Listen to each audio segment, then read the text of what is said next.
Very good morning जी, मैं हूं माया खान और मैं हूं शाहजेब अहमद और आप हमें देख रहे हैं 29 जून 2022 को बराह रास्त 92 न्यूज पर सुबह सवेरे पाकिस्तान में। तो अपनी चाय का कप रेडी कर लीजिए या फिर अपना नाश्ते के जो ट्रे है वो सामने रख लीजिए, क्योंकि आज प्रोग्राम से आप हिलने वाले बिल्कुल भी नहीं है। आज 29 जून को दुनिया में मुख्तलिफ दिनों के हवाले से मनाया जाता है। जैसे डेली में कोई ना कोई चीज़ खबर लेकर आ रही होती हूँ, मुझे लग रहा है मैं कुछ मुखबिर सी होगी, मैं रोज़ कोई खबरों की तरह ना एक चीज़ लेकर आ रही होती हूँ।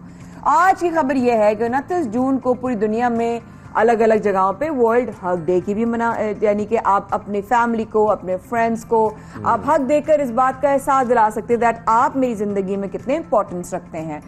एक और दिन मनाया जाता है दुनिया में वर्ल्ड कैमरा डे के हवाले से। कैमरा एक आंख जिसके जरिए आप हमें देख रहे हैं। फोटोग्राफी चाहे वो स्टिल हो, चाहे वो कैमराज हो जिनसे वीडियोग्राफी होती है, वो तमाम कैमरा एक आंख से आपको एक जगह से दूसरी जगह दिखा रहे होते हैं। और हमें जब शाहजेब बचपन में ट्रेनिंग दी जाती थी, जब हमने पीटीवी और रेडियो पाकिस्तान से स्टार्ट किया था, तो हमें बताया जाता था कि आपकी आवाज़ और आपकी शक्ल जब कैमरे के थ्रू जा रही है ना, तो बहुत रिस्पॉन्सिबिलिटी का काम है ये। बिल्कुल। तो कैमरे का आपने जब जिक्र किया तो फिर हम मास कम्युनिकेशन का जिक्र करते हैं। बहुत सारे स्टूडेंट्स ही मास कम्युनिकेशन पढ़ रहे होते हैं और फिर कैमरे की वजह से जैसे कि मास लेवल पे आप अपनी आवाज, अपना मैसेज कन्वे कर रहे हैं, तो इसलिए बात बहुत इंपॉर्टेंट होती है कि आप जो भी बात कर रहे हैं वो सही भी हो, ठीक भी हो, ऑथेंटिक भी हो, उसकी क्रेडिबिलिटी भी सही हो, क्योंकि आपकी जो बात लोग सुन रहे हैं उसका एक बहुत बड़ा इंपैक्ट लोगों पर आता है। और आजकल प्रॉब्लम ये हो गया है माया कि हम जब इन्फ्लुएंसर्स को देखते हैं, आजकल यूट्यूबर्स, इन्फ्लुएंसर्स, सोशल मीडिया इतना स्ट्रांग होता जा रहा है, डिजिटल मीडिया की जो फेक खबरें हैं, जो झूठी खबरें हैं, उनका मवाद बहुत ज्यादा बढ़ता जा रहा है सोशल मीडिया पर, जिसको कंट्रोल करने के लिए कोई रेगुलेटरी अथॉरिटी होनी चाहिए। क्योंकि प्रॉब्लम ये आ रही है कि जब मिस इन्फॉर्मेशन होगी और जब इन्फॉर्मेशन गलत होगी तो कितना उसका गलत इंपैक्ट लोगों के ऊपर जाएगा, इसका हमें मैस लेवल पर ही सोचना चाहिए। तो आप ये कह रहे हैं शाहजेब कि क्या मैं सही समझी हूँ कि चाहे वो ऑन स्क्रीन आ रहे हो या वो सोशल मीडिया पर आ रहे हो, वो इन्फ्लुएंसर्स के नाम से हो या सेलिब्रिटीज के नाम से हो, उनके ऊपर बहुत जिम्मेदारी आयद होती है, आप ये कहना चाह रहे हैं? बिल्कुल। जो भी अपना मैसेज कन्वे कर रहा है, चाहे वो खबर दे रहा है, क्योंकि आजकल जिस किस्म की वीडियोस हम देख रहे हैं जिसमें गलत झूठे कैप्शंस डाले जाते हैं सिर्फ ऑडियंस को अट्रैक्ट करने के लिए, अपने व्यूज बढ़ाने के लिए, उसका इंपैक्ट अगर हम सोचें, ये भी हम किसी दिन एक्सपर्ट से बात करेंगे, कितना बड़ा इंपैक्ट आ सकता है सोसाइटी के ऊपर। और जब झूठी खबरें फैलती हैं तो उससे क्या असर पड़ता है। जाहिर बात है कि आपको एक खबर पता लगे और वो झूठी निकले। देखिए, हम मुश्किलों से घिरे हुए हैं, ऐसी कोई बात नहीं है। और किसने कहा था जिंदगी बहुत आसान होगी? ये तो किसी ने गारंटी कहा नहीं था कि भाई जिंदगी आसान होगी, दुनिया में जाके कोई मुश्किल नहीं आएगी। बिल्कुल आएगी, लेकिन उनसे कैसे गुजरना है। कुछ ऐसी मुश्किलें हैं जिनको हम फेस कर सकते हैं, हैंडल कर सकते हैं।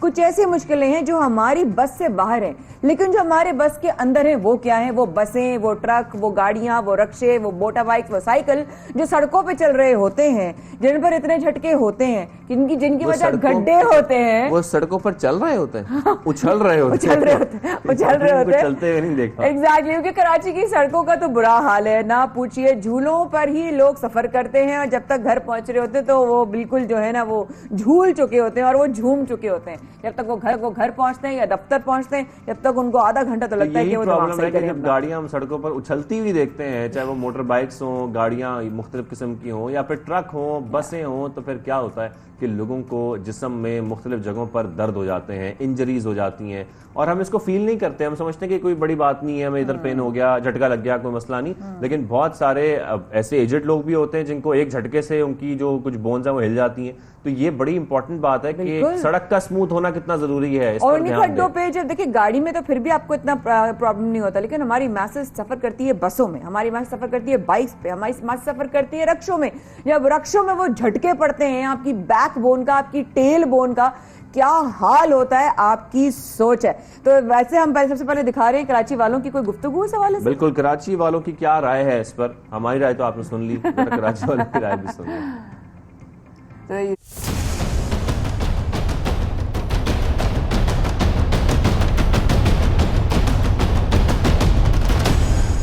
क्या बोलूं बेटा कि ये कोई सुनने वाला नहीं है, कोई सुनाट नहीं है इधर। कोई ना आता है, ना कोई जाता है, ना कोई पूछता है। बस जिंदगी है जो गुजार रहे हैं। कोई रोड का क्या, कचरे का क्या, किसी चीज़ का भी बेटा कोई सुनने वाला ही नहीं है। पिछली हुकूमत से भी कह के मर गए, किसी ने नहीं सुना बेटा, क्या करें। गटर उबल रहे हैं और नाजायज तो तजावुज़ात जो है, किसी ने ठेले लगाए हुए हैं, किसी ने बाइकें लगाई हुई हैं, इस कदर परेशानी है। रास्ता है नहीं, एम्बुलेंस आ नहीं सकती, जा नहीं सकती, मरीज़ आ नहीं सकता, जा नहीं सकता, बहुत ज़्यादा परेशानी है। कौन सी हुकूमत है हमारी समझ में नहीं आता। जो खुदाई होती है लाइन के लिए या किसी गटर के लिए या कोई पानी की लाइन के लिए भी खुदाई कर रहा है ना, तो उसके बाद उसकी रिपेयरिंग नहीं होती। होता ये है कि वो खड्डे बढ़ बढ़ के इतने बड़े हो गए कि आज अगर हल्की सी बारिश हो जाए तो ठीक ठाक पानी खड़ा हो जाता है। इस मसाइल से दो चार हैं। फिर उसके बाद आए दिन का ये है कि हर महीना 1.5 महीने बाद यहाँ गटर ब्लॉक हो जाते हैं और पानी बेहिसाब भर जाता है रोड पे। सड़कों का क्या, सड़कें तो हमारे सामने बड़ी शीशे की बनाई हुई सड़कें यार, खड्डे हैं, जंप ही जंप लगे हुए बड़े, हर जगह कचरा ही कचरा। जो अपनी मर्जी से मलबा फेंकवा लेता है फिर उसका राज हो जाता है। आने जाने वाले का कोई ख्याल नहीं, कोई काम ही नहीं हो रहा। आ रहा बंदा अपना खाने के लिए आ रहा है। किसने क्या किया? एक कह रहा है बेरोजगारी का खात्मा करूँगा, एक कह रहा है बेरोजगारों का खात्मा करूँगा। 1,70,000 रुपये देके गलियाँ साफ़ कराई, मोहल्ले वालों ने अपने जेब से ताउन किया इसका, और अभी भी हम लोग मोहल्ले के पैसे दे के इसकी सफाइयाँ करा रहे हैं। हम इंसान है या जानवर है? ये हालत है हम लोगों के घरों के आगे, पानी जमा है, कचरा जमा है, 6 महीने कचरा नहीं उठता है हमारे इलाकों के। क्या हम लोग बेरोजगारी खत्म करूंगा या फिर बेरोजगारों को खत्म करूंगा, ये बड़ा एक जुमला जो मुझे लगा है शाहज़ेब। बिल्कुल, गुर्बत खत्म करूंगा या गरीब को खत्म गरीब को करूंगा, खत्म यही मसला चल रहा सीरियसली है। लेकिन ये तमाम मसाइल आप लोगों ने सुने जो कराची वालों के खास तौर पर बहुत संगीन मसाइल हैं कि वो जब सड़कों पर निकलते हैं तो फिर क्या हो जाता है, ये तो आपने देख लिया। लेकिन इस पर हमें बात करनी है, इसको हमें समझना है। यहाँ पर माया बहुत सारी कुछ हड्डियां भी पड़ी हुई हैं, हड्डियां भी पड़ी, मैंने खाई नहीं है हड्डियां, ये मैं किसी वजह से आपको बोन भी नजर आ रही है, मुझे बहुत कुछ नजर आ रहा है। लेकिन ये सब कुछ समझना है और समझते हम हमेशा एक एक्सपर्ट से हैं। तो हमारे साथ पेन कंसल्टेंट डॉक्टर आगा सज्जाद हैदर साहब मौजूद हैं, उनसे हम बात करेंगे। वालेकुम सलाम। What a pleasant face to see in the morning. Pain relief करके बड़ा सुकून आता है ना।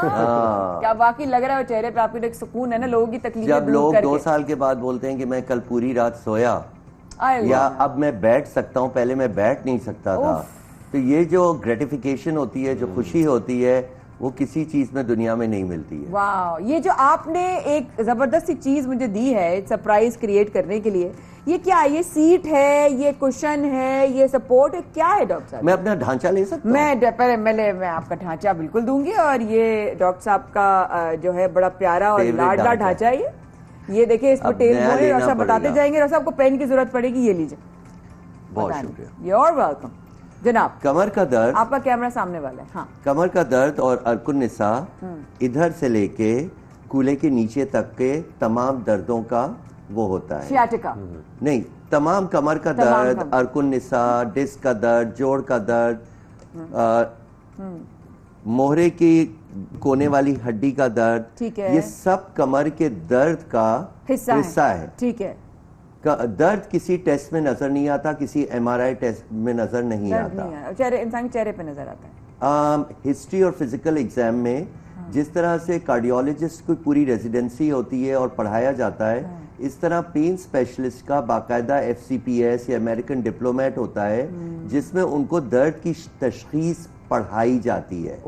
जब आपको पता चल जाए कि इस जोड़ से दर्द आ रहा है, इस जोड़ से दर्द आ रहा है, इस जोड़ से दर्द आ रहा है, या फिर आपका यहाँ पेट लगा होता है, 2 मोहरों के बीच में डिस्क जगह के रक्की, शैटिका या अर्कुन्निसा डेवलप हो रहा है, तो ये सारी जो डायग्नोसिस है उसके अंदर दर्द के स्पेशलिस्ट को डायग्नोस करना होता है कि मोस्ट लाइकली दर्द कहाँ से आता है।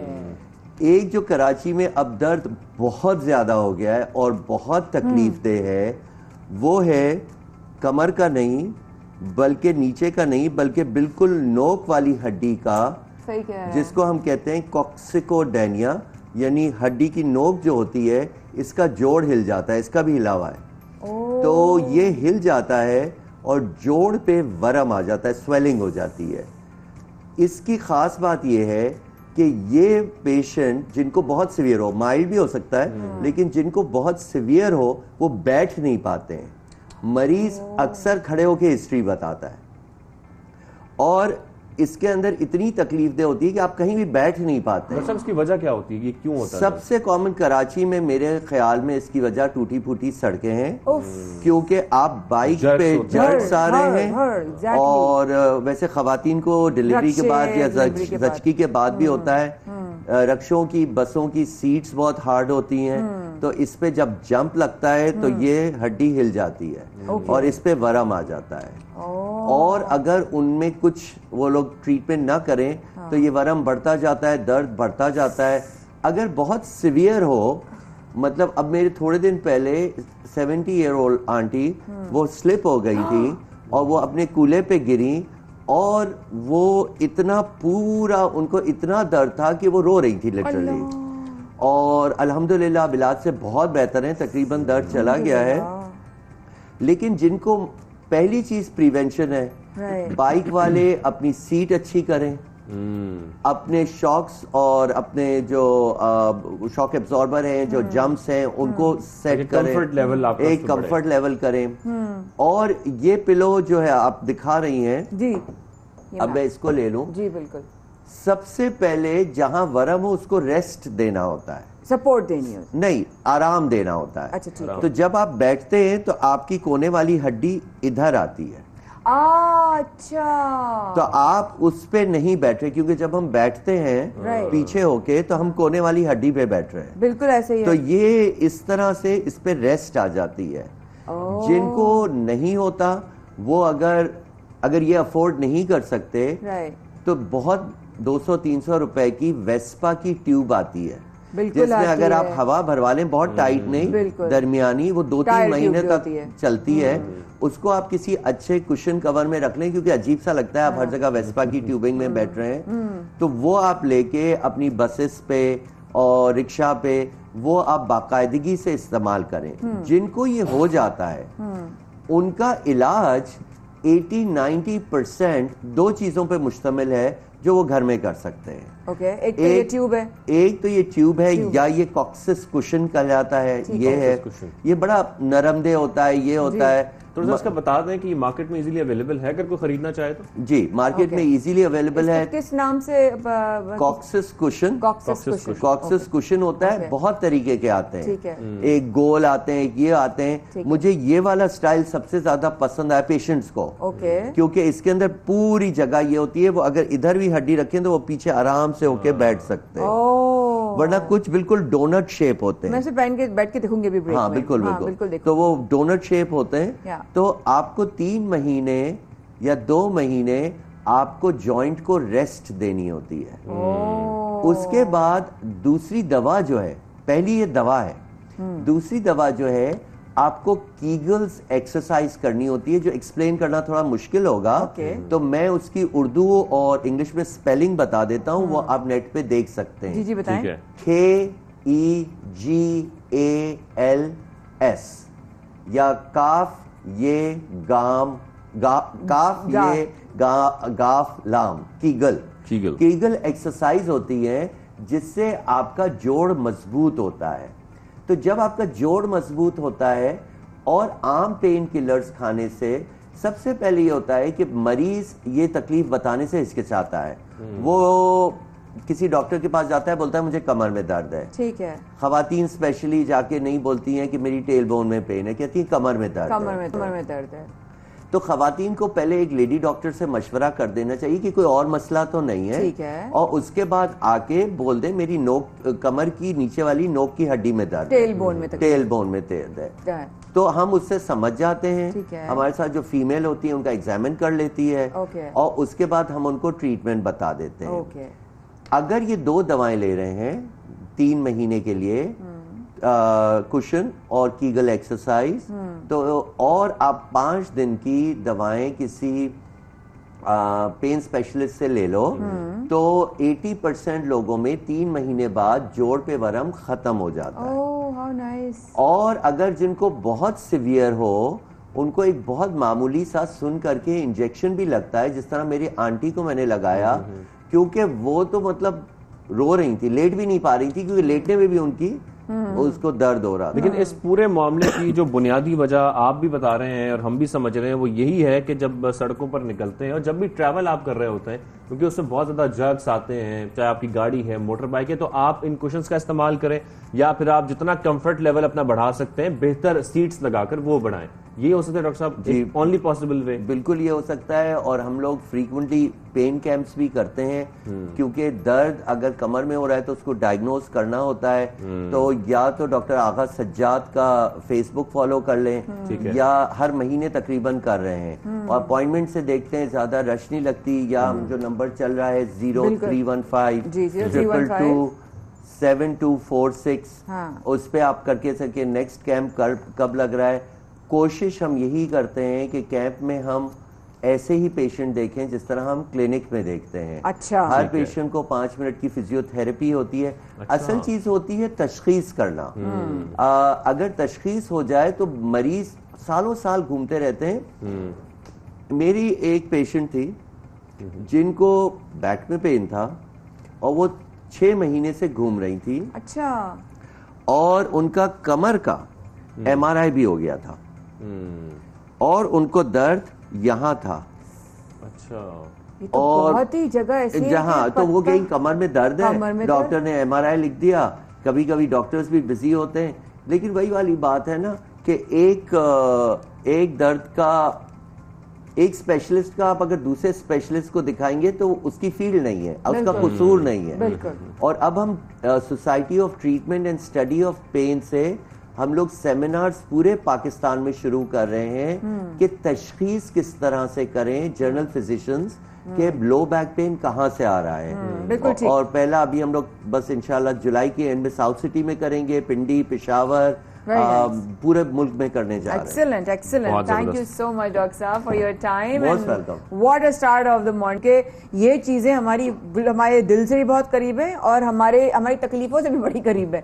तो हमें पता होना चाहिए कि हमारे दरअसल तशखीस जिस तरह उन्होंने कहा और कि तकलीफ दूर करेंगे तो फिर आप लोग हमारी बात सुनेंगे ना. बिल्कुल ऐसा ही है, क्योंकि सबसे पहले पता होना जरूरी है, डिसाइफर होना जरूरी है कि आपको दरअसल पेन है का.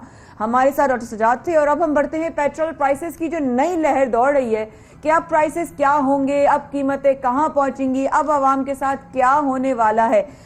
तो शाहजेब यही कहेंगे कि लोग बहुत परेशान हैं. पाकिस्तान में ही नहीं पूरी दुनिया पर जो है वो पेट्रोल प्राइसेस जो है वो बढ़ रही हैं. बिल्कुल, पेट्रोल प्राइसेस बढ़ती जा रही हैं. ये खदशा जाहिर भी किया जा रहा है कि 1 जुलाई से भी पेट्रोल में मजीद इजाफा हो सकता है. और ये जो है ना, थोड़ा सा मैं ये साइड पे भी कर दूं, सेगमेंट जो है हमने सबने सुना. खैर, हम पेट्रोल देख रहे हैं साथ में कि जिस तरह बढ़ता जा रहा है और अभी फिर ये एक्सपेक्ट किया जा रहा है कि इसमें मजीद इजाफा हो सकता है. और क्योंकि जैसे कि मायने में जिक्र किया कि आलमी सतह पर जो प्राइसेस है वो बढ़ती जा रही हैं और उसी का असर पाकिस्तान पर भी आ रहा है, क्योंकि ऐसा नहीं है कि सिर्फ पाकिस्तान में प्राइसेस बढ़ रही हैं. मुख्तलिफ ममालिक के जब हम प्राइसेस देख रहे हैं उसमें बहुत हद तक इजाफा हो गया है और तकरीबन बहुत सारे ममालिक इसकी लपेट में आया. बहुत ज्यादा. ऑब्वियसली पैकेज हम आपको इंशाल्लाह बाद में दिखाएंगे, लेकिन इस वक्त बहुत जरूरी है हमारे साथ इस्लामाबाद स्टूडियो समाई 92 में वहां पर मौजूद हैं शोएब फारूकी साहब, जो ऑब्वियसली इस प्रोग्राम में हमें ज्वाइन भी किया है, उनके शुक्रगुजार भी हैं. तो पेट्रोलियम एक्सपर्ट शोएब फारूकी साहब, अस्सलाम वालेकुम, बहुत शुक्रिया वक्त निकालने का. आप हमारे इस्लामाबाद स्टूडियोज में. पाकिस्तान में मुसलसल पेट्रोल जो है वो महंगा हो रहा है. ये बात अगर मैं एक ह्यूमरस वे में ना कहूँ, लेकिन संजीदगी के तौर पे लोगों को बहुत ज़्यादा मुश्किलात का सामना है. आपके नज़दीक इसकी वजह सबसे बड़ी एक तो क्या है? क्या वाकई मुल्क की माशी सूरत हाल के लिए ये इजाफा ज़रूरी था? प्लीज़ इस पर ज़रूर क्लैरिटी दीजिएगा. जी शोएब साहब. वालेकुम अस्सलाम, बहुत शुक्रिया. और एक बड़ा ज़बरदस्त स्टार्ट आपके प्रोग्राम का. इसमें आपने सलूशन बेस्ड आगाज़ किया जिससे मैं भी बड़ा मोटिवेट हुआ. अच्छा, बिल्कुल ये ऐसा मौजू है, इस पर बहुत बात हो रही है और इस वक्त हर आदमी परेशान है, मैं भी उसमें शामिल हूँ. एक्चुअली ये जो प्राइसेस का बढ़ना है ये ग्लोबल सप्लाई डिमांड की अनसर्टेनिटी है और इसका जो मेजर कॉन्सिक्वेंस है वो मतलब जो वजह है वो सप्लाई चेन सिस्टम का एक्सपोज होना है कोविड के बाद. खपत एकदम से बढ़ी पूरी दुनिया में जिसकी वजह से रसद में मुश्किलात आई. पाकिस्तान में ये प्राइसेस बढ़ना थी और बढ़ रही हैं और आगे भी थोड़ी और बढ़ेंगी, लेकिन आफ्टर अगस्त आई बिलीव के इनमें आप गिराव देखेंगे لیکن اس کے برعکس ایک بڑی اہم چیز ہے جو میں آپ کے ناظرین کی توجہ اس پہ دلانا چاہتا ہوں. ایک فیئر مارکیٹ کے اندر جب ڈیمانڈ بڑھتی ہے تو جو ہے سپلائی بھی بڑھتی ہے, اور یوزلی پرائس کم ہوتی ہے. ہم نے یہ پڑھا کتابوں میں, لیکن یہاں پہ پوری دنیا میں یہی ہوتا ہے, جب ڈیمانڈ بڑھتی ہے تو پرائس بڑھتی ہے. تو ہماری یہاں ڈیمانڈ کم نہیں ہو رہی. ہم تقریباً پچھلے 7 مہینوں میں ہم نے 33% گاڑیاں کی خریداری زیادہ کی ہے. ہمارے یہاں ڈسپائٹ گاڑیاں اتنی زیادہ بکی, ان کی پرائس بھی 45% بڑھی ہے, اور پھر بھی ہم گاڑیاں خرید رہے ہیں. ہم اپنے لائف سٹائل کو چینج نہیں کر رہے. تو جتنا زیادہ ہم انحصار پیٹرولیم پروڈکٹس پہ کریں گے, پیٹرول پہ کریں گے, گورنمنٹ کے لیے اس سے انہوں نے تو ریونیو ارن کرنا ہے, they will keep on increasing the prices. اس کی ڈیمانڈ میں کمی نہیں آ رہی despite the prices are increasing. بالکل ڈیمانڈ میں کمی کرنا بہت ضروری ہے. لیکن شعیب صاحب یہاں پر یہ ضرور بتائے گا کہ پاکستان کے پاس اور کیا آپشنز ہیں سستا تیل حاصل کرنے کے لیے؟ کوئی اور آپشنز ہیں جس کو اویل کیا جائے, جن پر دھیان دیا جائے تاکہ ہم مجبور نہ ہوں پرائسز بڑھانے پر؟ بالکل, دیکھیں سب سے اہم چیز تو یہ آپ نے جو بات کی پرابلم اسٹیٹمنٹ ہے, اس کا شارٹ ٹرم, مڈ ٹرم اور لانگ ٹرم سولوشن ہے. پہلی چیز تو یہ ہے کہ ہم اپنی قومی پیداوار کو بڑھائیں. ہمارے پاس جو ہے وہ ہماری جو کیپیسٹی ہے وہ 1,40,000 بیرل دن کی ہے جو ہم پروڈیوس کر سکتے ہیں, جو کہ پچھلے 2 سالوں میں گر کے 60,000 بیرل پہ آ گئی ہے. یہ بہت الارمنگ سچویشن ہے. ہم نے اپنی پیداوار کو بڑھانا ہے. دوسری بات, یہ ایک مفروضہ ہے کہ ہم مہنگا تیل خرید رہے ہیں. ہم سب سے سستا تیل خرید رہے ہیں. کیوں؟ کیونکہ ہمارے قریب جو بارڈر ہے وہ مالا مال ہے تیل کی نعمتوں سے. ہم UAE سے اور سعودی عربیہ سے تیل خریدتے ہیں جو کہ اوپیک باسکٹ سے ہمیں ملتا ہے. ہم ڈیفرڈ پیمنٹ پہ تیل لیتے ہیں. تو ایسی سہولیات جو ہے وہ شاید ہی کسی ملک کو اس دنیا میں ملتی ہوں. لیکن یہ کہ اصل ایشو یہ ہے کہ ہم اس کا استعمال بہت زیادہ کر رہے ہیں, اب شاید اپنی ضرورت سے بہت زیادہ کر رہے ہیں. تو ہم آلریڈی سستا تیل خرید رہے ہیں, کہ ہمیں ڈیپینڈنسی مروا رہی ہے. ہاں, ہماری ڈیپینڈنسی اس چیز پیٹرول کے اوپر بہت زیادہ ہوتی جا رہی ہے. اور اس کے علاوہ میں نے آپ کے پچھلے پروگرام میں بھی یہ کہا تھا کہ ہم جو اس وقت تیل خرید رہے ہیں وہ یورو 5 اسٹینڈرڈ کا ہے, جو دنیا کا سب سے مہنگا اسٹینڈرڈ ہے. اور ہماری جو ٹوٹل کار پاپولیشن ہے اس کے اندر 75% جو ہے وہ 2 پہیوں والی یا 3 پہیوں والی وہیکلز ہیں, جس کے اندر ہم یہ مہنگا فیول ڈال لیں. ہمیں چاہیے کہ ہم رون نمبر جو ہوتا ہے 97 رون کا پیٹرول اس وقت ہر جگہ یوز ہو رہا ہے, ہم ری انٹروڈیوس کرائیں رون 82, جس کو ہماری اپنی ریفائنریز ریفائن کر سکتی ہیں, اور وہ ہمارے لیے بہت سستا ہوگا. ان کی کیوز کو علیحدہ کریں پیٹرول پمپس پہ, موٹر سائیکلوں میں, چنگچی رکشاز میں, رکشا میں, چھوٹی گاڑیوں میں جو 1000 cc سے کم ہیں وہ والا پیٹرول استعمال کریں. تو ہم بہت اچھا لوڈ مینجمنٹ کر سکیں گے, ہم اس پوری سائیکل کو بہت اچھا مینج کر سکیں گے. صحیح کہہ رہے ہیں. بٹ اگر میں پوچھوں شعیب صاحب آپ سے, ہم دونوں کی طرف سے ایک سوال ہوگا کہ پاکستان کے پاس اور آپشن بھی کیا ہے؟ ہمارے پاس کچھ اور آپشن ہے؟ Do we have any other way? جس طرح آپ نے کہا ڈیپینڈنسی کم کریں, کنزمپشن کم کریں, اس کے علاوہ do we have any other option? میں ذکر کرتا ہوں جیسے ہم رشیا سے بھی سر کوشش کر رہے تھے کہ ہمارا معاہدہ ہو جائے سستے تیل کے لیے, تو کیا یہ بھی ایک پاسبلٹی ہے؟ دیکھیں, میں ایک بات بالکل اس پروگرام میں کلیئر کرنا چاہتا ہوں, آپ سے 2 منٹ لوں گا اس بات پہ. دیکھیں, رشیا سے سب سے پہلی جو چیز ہوتی ہے تیل کی ایک پرائس ہوتی ہے اور اس کی لاجسٹک کاسٹ ہوتی ہے. رشیا سے تیل سینٹ پیٹرسبرگ کی پورٹ سے چلے گا شپ کے اندر, کراچی پورٹ پہنچے گا, اس کا راستہ جو ہے 32,000 کلومیٹر ہے اگر میں اس کو اسٹریٹ لائن کھینچوں, جو کہ دنیا کا سب سے طویل راستہ ہے. تو یہ ابھی ایک مفروضہ ہے. دوسری بات یہ کہ تیل اگر رشیا سے آ گیا خام تیل, تو اس کو ہم ریفائن نہیں کر سکتے, ہماری ریفائنریز کیپیبل نہیں ہے. اور اگر ہم نے جو ہے ریفائنڈ فارم میں لے کے آئے تو ہمارے پاس آئل جیٹی نہیں ہے جو ہم اس کو آف لوڈ کر سکیں, کیونکہ ہم ابھی تک جو تیل خریدتے ہیں وہ عرب ممالک سے خریدتے ہیں.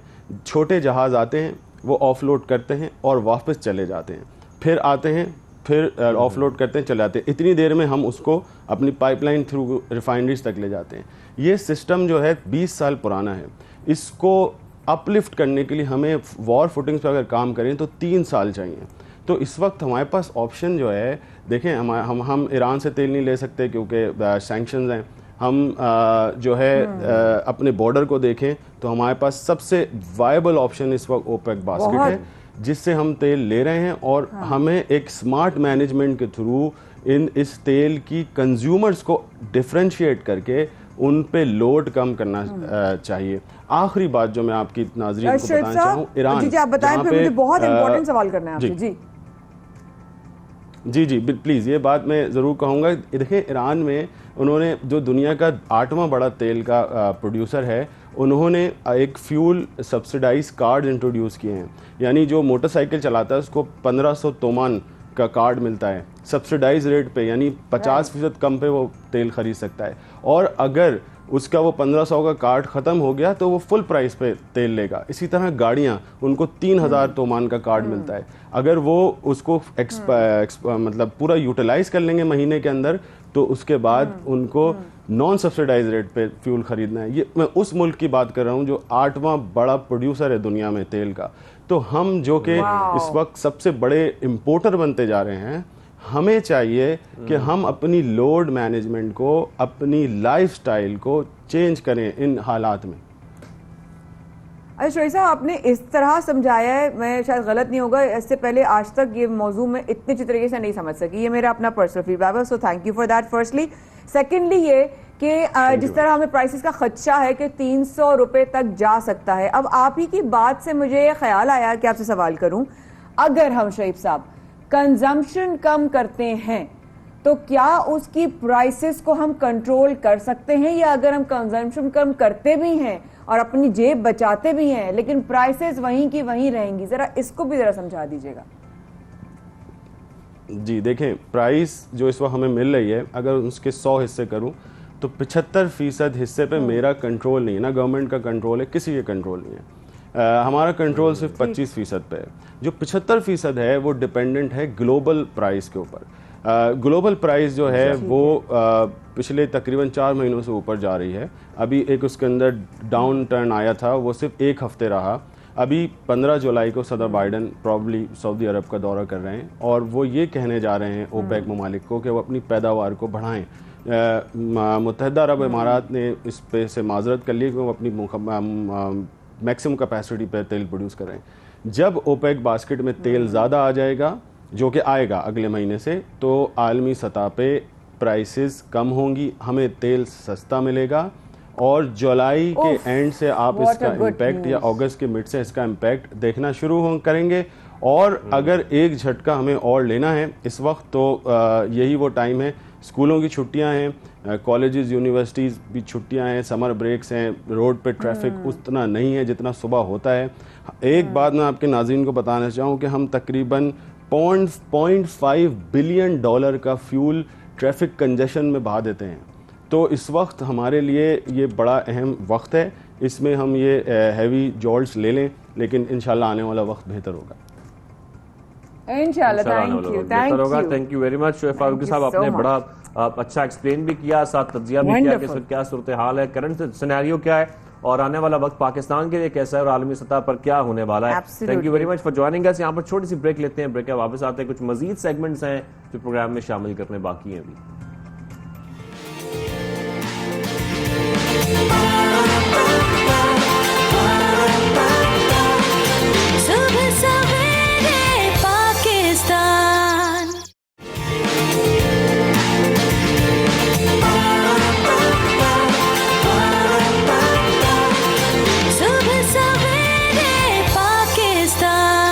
ویلکم بیک, آپ دیکھ رہے ہیں سب سے پہلے پاکستان, مایا خان اور شاذب احمد کے ساتھ. گزشتہ روز بھی ہم نے ذکر کیا تھا, اور ایک بڑا اہم معاملہ ہے جس پر ہم نے بات کرنی ہے, اور ڈیٹیل میں بات اس لیے کرنی ہے کہ یہ پرابلم ہر گھر کا ہے. یہ آج کل مسئلہ ظاہر ہے, ادویات ہر ایک نے خریدنی ہوتی ہیں, کسی کے والدین بیمار ہیں, کسی کے بچے ہیں, کسی کے اپنے فیملی ممبرز ہیں, دوست احباب ہیں, تو ادویات وہ بھی لائف سیونگ ڈرگس تو بہت امپورٹنٹ ہیں. پھر اس کے بعد جو بنیادی ادویات ہم دیکھتے ہیں کہ جیسے بخار ہے, سر کا درد ہے, اس طرح کی جو پیناڈول استعمال کی جاتی ہیں روزمرہ, بالکل وہ بھی بڑی امپورٹنٹ ہے, لیکن یہ بازاروں میں نہیں مل رہی ہیں, کہیں نہیں مل رہی, کہیں اویلیبل ہی نہیں ہے, کہیں پر اس کی پرائسز بڑھتی جا رہی ہیں.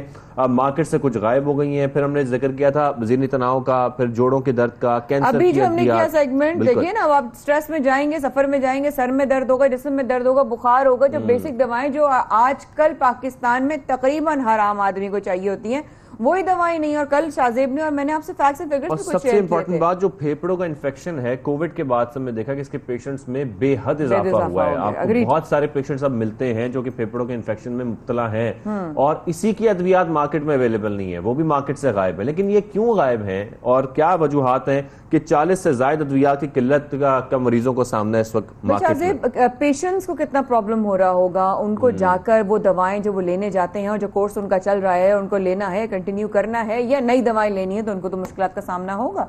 तो यही मुश्किलात अपडेट करने के लिए कि असल में हो क्या रहा है, नुमाइंदा 92 न्यूज सुलेमान चौधरी साहब मौजूद हैं इस वक्त। क्या सिनेरियो है जो अभी शाहजेब ने और मैंने कुछ फैक्ट्स एंड फिगर्स शेयर किए कि आम आदमी की पहुंच से ये बेसिक दवाएं भी दूर हो चुकी हैं अब? हाँ जी बिल्कुल, मैं इसकी आपको बैकग्राउंड बता दूं कि जो अद्वियात की किल्लत है वो पाकिस्तान में जो उसकी किल्लत रहना है वो मामूल बन चुका है। अभी जो लड़ाई है वो दो अदारों की है, जिसमें वफाकी हुकूमत है और पाकिस्तान फार्मास्यूटिकल मैन्युफैक्चरिंग एसोसिएशन है। जो पाकिस्तान तहरीक इंसाफ की वफाकी हुकूमत थी, उन्होंने 4 माह कबल जो है जब उनकी हुकूमत थी, उन्होंने 17% सेल टैक्स जो रॉ मटीरियल जो हमें बाहर से इम्पोर्ट करना पड़ता है, जो अद्वियात की तैयारी में इस्तेमाल होता था, उस पर जो है वो 17% सेल टैक्स नाफज कर दिया गया था, जिसकी वजह से फार्मास्यूटिकल कंपनियों ने है उसको थोड़ा रजिस्ट किया। उनको ये कहना था कि हम जो खाम माल लगाते हैं इससे हमारी पैदावारी लागत है वो बढ़ना शुरू हो चुकी है। 17% जो सेल टैक्स का की मद में वफाकी हुकूमत ने हमसे जो है वो तकरीबन 40 अरब रुपया जो है वो हमसे वसूल कर लिया है। लेकिन हमारी जो पैदावारी कॉस्ट है वो हम जो मार्केट में सेल कर रहे हैं उनके अद्वियात की कीमत जो है वो पुरानी है।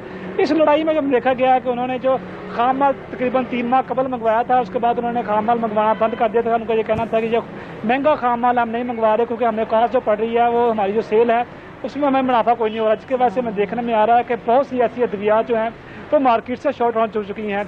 अगर अद्वियात की बात की जाए तो पेनाडोल जो है वो सबसे आम है, जो आम घरों में हर घर के फर्द के पास होती है। सर दर्द हो, जिस्म दर्द हो तो पेनाडोल दी जाती है। लेकिन जब से देखा गया है कि जब से कोरोना पाकिस्तान में आया और डेंगू जो है उसमें देखा गया है कि ये पेनाडोल जो है वो मुसलसल शॉर्ट रहती है। ये 10 रुपये का पत्ता तो आम दिनों में मिलता था, लेकिन अब जब से ये कोविड आया और डेंगू की वबा फैल चुकी है तो ये पत्ता जो है 25 से 30 रुपये का जो आम मार्केट में जो सेल हो रहा है। रॉ मटीरियल बनाने वाले ये कहते हैं कि जब रॉ मटीरियल पेनाडोल का था वो 1000 रुपये का हमें पर किलो मिलता था, लेकिन अब इसकी जो कॉस्ट है वो 2500 रुपये हो चुकी है। इसलिए हमने वफाकी हुकूमत से ये मुतालबा किया है कि हमें फी गोली जो है वो 2.5 रुपये पेनाडोल की मुकर्रर करनी जाए, ताकि 25 से 30 रुपये का जो पता है ये मार्केट में सेल कर सकें और जो इसका तसलसल है मार्केट में हम इसका फ्लो कर सकें।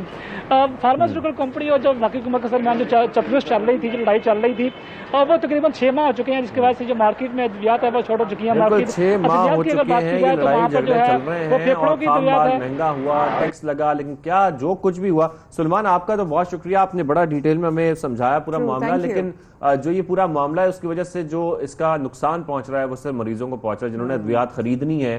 चाहे खाम माल महंगा आए या टैक्स बढ़े, लेकिन अल्टीमेटली जो अद्वियात चाहिए वो लोगों को चाहिए, तो उसमें कोई रुकावट आप पैदा कर नहीं सकते। 100%। तो इसी पर बात कर लेते हैं। साबिक चेयरमैन PPMA उजैर नागरा साहब हमारे साथ मौजूद हैं, उनसे हम डिटेल में बात करेंगे कि क्या वजह है इस किल्लत की। उजैर साहब, आपको खुशामदीद कहेंगे सुबह सवेरे पाकिस्तान में, आपको आवाज पहुंच रही है हमारी? जी जी, वालेकुम सलाम। जी बिल्कुल, आपकी आवाज़ पहुंच रही है। जी जी, उजैर साहब, ये हम सुन रहे थे, जो हमारे नुमाइंदे हैं सुलेमान, वो भी डिटेल में समझा रहे थे कि खाम माल का मामला है, लेकिन जो भी मामला है इस वक्त ये जान बचाने वाली अद्वियात, लाइफ सेविंग ड्रग्स का जो है गायब होना मार्केट से, ये तो बड़ा अलार्मिंग है। बिस्मिल्लाहिर्रहमानिर्रहीम। जी, आप लोग बिल्कुल ठीक कह रहे हैं, लेकिन ये सारे सर्कमस्टांसेस जो है ये जानबूझ के क्रिएट नहीं किए गए। इसमें हम पिछले 6 महीनों से गवर्नमेंट को, जब PTA की गवर्नमेंट थी, उनको भी समझाने की कोशिश कर रहे थे कि ये सप्लाई चेन का एक साइकिल होता है और ये साइकिल आप अपनी सारी चीज़ों को इंपोर्ट करते हैं, और चूँकि हमारी फार्मास्यूटिकल इंडस्ट्री एक इंपोर्ट बेस्ड इंडस्ट्री है तो हमें वो सप्लाई चेन को मेंटेन करना होता है। तो अगर आप कैश फ्लो डिस्टर्ब कर देंगे तो हम इसको ज़्यादा देर सस्टेन नहीं कर पाएंगे और उसके अल्टीमेटली इफेक्ट्स अब नज़र आना शुरू हो गए हैं। और अब आप देखें कि जो सेल्स टैक्स का मसला था, जो 40 अरब रुपया गवर्नमेंट ने हमसे ले लिया, पिछली गवर्नमेंट ने कमिटमेंट की कि वापस करेंगे, अब वो कैश फ्लो आपसे कोई बंदा कोई उधार पैसे ले اور وہ آپ کو جب ضرورت پڑے اور وہ واپس نہ کرے تو آپ کتنی دیر اس کو سسٹین کر سکیں گے. تو اب یہ کوئی چھوٹی اماؤنٹ نہیں ہے. اگر یہ ریفنڈ نہیں ملتا, کیش فلو کا مسئلہ برقرار رہتا ہے, اس کے بعد یہ سیلز ٹیکس کا مسئلہ حل نہیں ہوتا, تو الٹیمیٹلی اس کا شکار انڈسٹری تو ہو ہی رہی ہے, ہمارے امپلائیز تو ہو ہی رہے ہیں, لیکن اس کا الٹیمیٹ تو اینڈ یوزر کو پرابلم آئے گا, پیشنٹ کو پرابلم آئے گا. اب اگر عام ادویات بھی دستیاب نہیں ہوں گی تو اس کا نقصان تو پیشنٹ کو جائے گا. اب ہم تو جی ہر کوشش کر چکے ہیں, پریس کانفرنس کر چکے ہیں, ان سے میٹنگز بھی کر چکے ہیں, اب جا کے یہ کہتے ہیں کہ ہم آپ کی بات سنیں گے اور اس بجٹ کے اندر شاید یہ کچھ کریں گے, لیکن ابھی تک تو معاملات جوں کے توں ہیں. بالکل ٹھیک ہے, دیکھتے ہیں یہ معاملات کس کروٹ بیٹھتے ہیں اور کیا حالات ہوتے ہیں, لیکن اس وقت بہرحال عام آدمی کو اس کی جو ضرورت کی دوائیں ہیں وہ نہیں میسر. بہت شکریہ ناگر صاحب, آپ نے ہمیں جوائن کیا. پروگرام میں آگے بڑھتے ہیں اور اس موضوع پہ بات کرتے ہیں جو آپ کے اور میری ایک اور زندگی اور حقیقت سے بہت قریب تر. حالات جیسے بھی ہوں ان کا اثر ضرور پڑتا ہے. اچھے حالات ہوں گے اچھا اثر پڑے گا, مشکل حالات ہوں گے ہماری زندگی میں ہمارے سائیکولوجیکلی حالات برے ہوں گے. آپ گھر سے باہر نکلتے ہیں, دفتر پہنچتے ہیں تو وہاں لائٹ نہیں ہوتی, جب آپ گھر سے آفس سے واپس گھر آتے ہیں وہاں لائٹ نہیں ہوتی. اگر چلو لائٹ کا انسان برداشت کر بھی لے تو گھر میں اخراجات کا ایک بہت بڑا پہاڑ ہوتا ہے. جو گھر جانا چاہتے تو پیٹرول مہنگا ملتا ہے. بالکل ایسا ہی ہے. جب گھر آتے ہیں تو ایک لمبی لسٹ ہوتی ہے خرچے کی جو کہ آپ افورڈ نہیں کر سکتے. ایک لمبا چوڑا بجلی کا بل ہوتا ہے, ایک رینٹ ہوتا ہے جو آپ کو پے کرنا ہوتا ہے. ان تمام مسائل کے ساتھ, بجلی کی بندش کے ساتھ, خیر اس کو عذاب ہی کہیں گے ہم, کیونکہ بہت ساری ایسی چیزیں ہیں جو کہ اب لوگ افورڈ ہی نہیں کر پا رہے ہیں. کھانا پینا ان کا مشکل ہو گیا ہے, گھر کا گزارا کرنا مشکل ہو گیا ان کی اس آمدنی میں جتنی مہنگائی ہو گئی. پھر بھی میں ایک بات کہوں گی, بجلی اس کا بھی حل ہے, مہنگائی اس کا بھی حل ہے, بے روزگاری اس کا بھی حل ہے, لیکن اگر کسی کا حل نہیں ہے نا تو وہ اس انسان کے دماغ کا حل نہیں ہے جو ایک بار افیکٹ ہو گیا ان حالات کی وجہ سے, ڈپریشن میں چلا گیا, سائیکولوجیکل کوئی بھی مسئلہ ہو گیا, ادھر سے واپسی بہت مشکل ہو جاتی ہے. انزائٹی کا شکار ہونے سے کیسے بچیں, اسی پر بات کرنے کے لیے ہم نے رابطہ کیا ہے ستارہ امتیاز ڈاکٹر عمران یوسف صاحب ہمارے ساتھ موجود ہیں. ڈاکٹر صاحب خوش آمدید کہیں گے آپ کو پاکستان میں. ڈاکٹر صاحب جتنی بے روزگاری بڑھتی جا رہی ہے, مہنگائی بڑھتی جا رہی ہے, مسائل بڑھتے جا رہے ہیں, ایسے میں اس ذہنی کیفیت سے ہم کیسے بچیں جس کا ہم شکار ہو رہے ہیں؟ دیکھیں, انسان کی سروائیول کے لیے جو بنیادی چیزیں ضروری ہیں, بلکہ انفیکٹ حیوان کے لیے بھی یہی ضروری ہے, وہ ہے غذا, وہ ہے نیند. اچھا, اب اگر اپنے حالات دیکھیں آج کل کے اوپر, تو غذا جس طرح ناپید ہوتی جا رہی ہے, جس طرح وہ قابل خرید نہیں رہی ہے, جس طرح وہ اتنی مہنگی ہو گئی ہے, تو انسان کا اپنی جان اور پیٹ کا رشتہ نبھانا اور سنبھالنا مشکل ہو رہا ہے. انسان خود بھوکا رہ سکتا ہے, لیکن اس کے بچوں کو کیسے بھوکا دیکھ سکتا ہے, تڑپتا ہوا دیکھ سکتا ہے.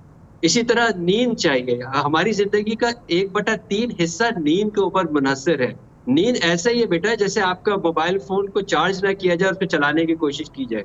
اگر آپ کی گاڑی کی بیٹری کو چارج نہ کیا جائے اور چلانے کی کوشش کی جائے, تو جب ہمارے پاس بیٹری چارجر کے لیے چارجنگ ہی نہیں رہی ہے, جو انسان ساری رات لوڈ شیڈنگ کی وجہ سے جاگتا رہے گا, پریشانی کی وجہ سے جاگتا رہے گا, گرمی کی وجہ سے جاگتا رہے گا, اس کے بعد صبح جب وہ تگ و دو کے لیے نکلے گا اور اس کو غذا کے لیے جو اس کی انرجی ہے اس کو وہ بھی نہیں ملے گا, تو ہم اس وقت اس سے کیا ایکسپیکٹ کر سکتے ہیں کہ وہ کوئی اخلاقی طور کے اوپر اس کو کوئی درس دیا جا سکتا ہے, یا اس کو کوئی سماجی درس دیا جا سکتا ہے, معاشرتی کوئی درس دیا جا سکتا ہے. خالی پیٹ پہ تو شریعت ساقط ہوتی ہے, تو اس خالی پیٹ کے اوپر آپ کیسے کسی کو اچھی بات بتا سکیں گے, مثبت کوئی بات بتا سکیں گے؟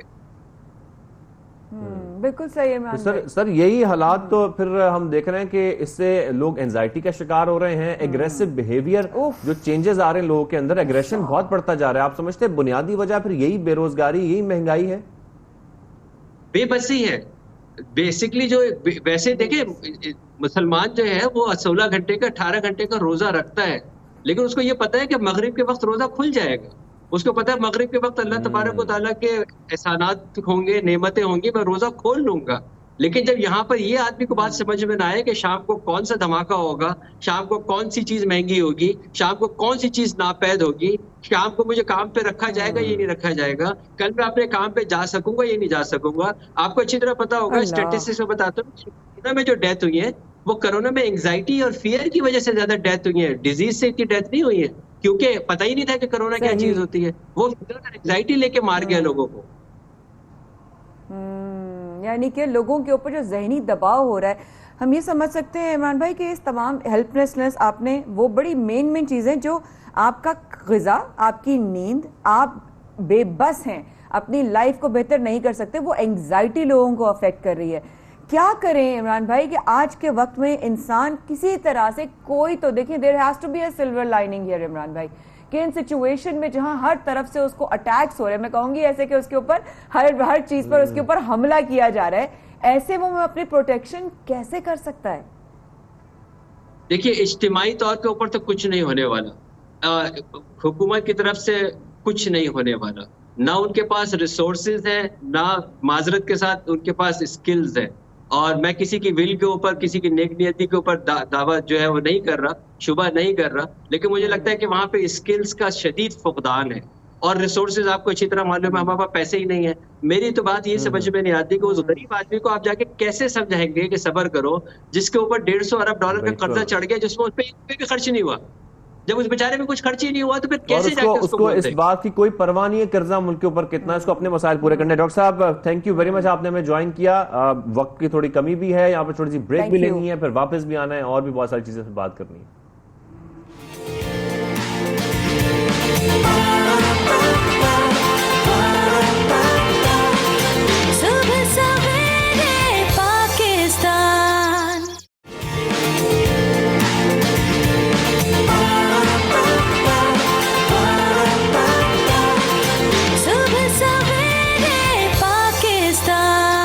بیک, آپ دیکھ رہے ہیں صبح سویرے پاکستان, مایا خان اور شاہزیب احمد کے ساتھ. اور اب میں بڑا خوش ہوں کیونکہ بڑے خاص مہمان ہیں ہمارے, اور بڑی عام شخصیت ہیں, بڑے امپریس بھی ہیں. میری فیوریٹ ڈش بھی ہے اس لیے بھی, اور محنت میں عظمت ہے, ہم نے ہمیشہ سنا ہے.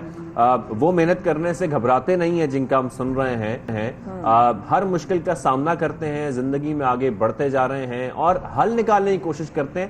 سب سے بڑی بات زندگی میں یہی ہوتی ہے کہ جب آپ کے سامنے مسائل آئیں تو آپ حل تلاش کریں. کہتے ہیں نا there is a solution to every problem. کسی نے کیا خوب کہا کہ ہر مسئلہ اپنے حل کے ساتھ آتا ہے, اور اگر ہم اپرچونٹی نہ دیکھیں تو یہ ہماری کوتاہیاں ہیں, ہماری کمیاں ہیں, اگلے کی نہیں.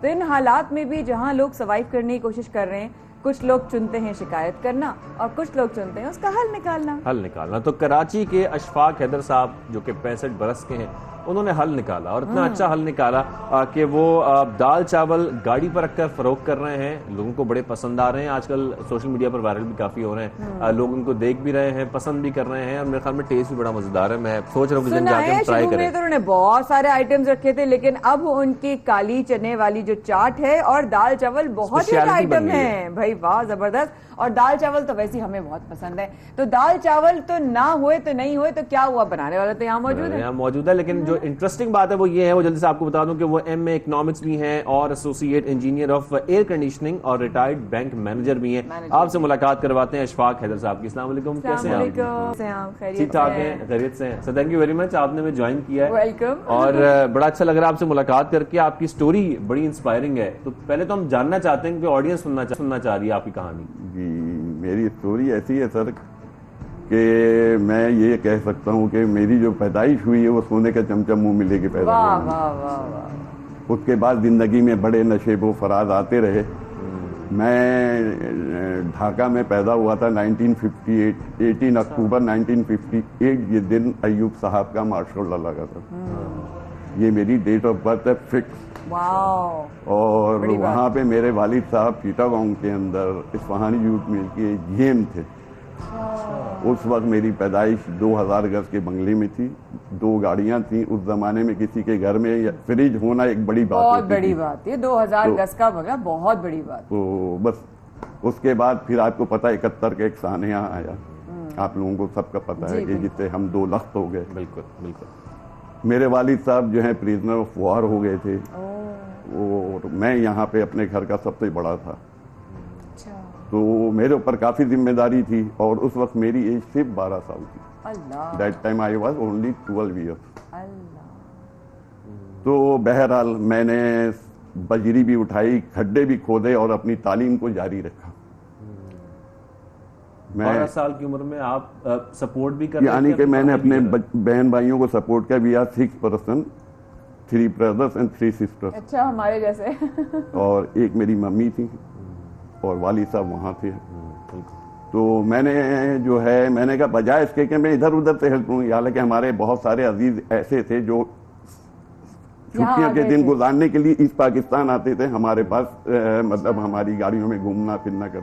जब हम यहाँ आए तो सिवाय मेरी फैमिली का एक आदमी था जिसने मुझे वेलकम किया, बाकी लोगों ने मुंह छुपाने की कोशिश की कि कहीं ये हमारे सर पे ना बैठ जाएं। और वालिद साहब वहाँ रह गए थे? जी जी, ईस्ट पाकिस्तान में प्रिजनर ऑफ वॉर हो गए थे।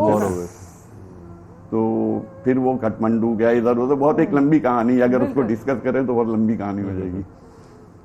उसके बाद आप यकीन करें कि मैंने ये सोच लिया कि मैं अपनी फैमिली को सपोर्ट करूंगा। मेरी माँ को देख के मैंने कहा ये वो औरत जिसके आगे पीछे 10 नौकर चाकर होते हैं, जिसके घर में 2-2 गार्डनर और एक माली है और ये है वो सब लोग। मैंने बोला यार, और मैं उस वक्त आई थिंक क्लास 8 का स्टूडेंट था। 12 साल की। 8 या हाँ आई थिंक 8 था। और ऑलमोस्ट ये कि मेरी जो हिस्ट्री है first second third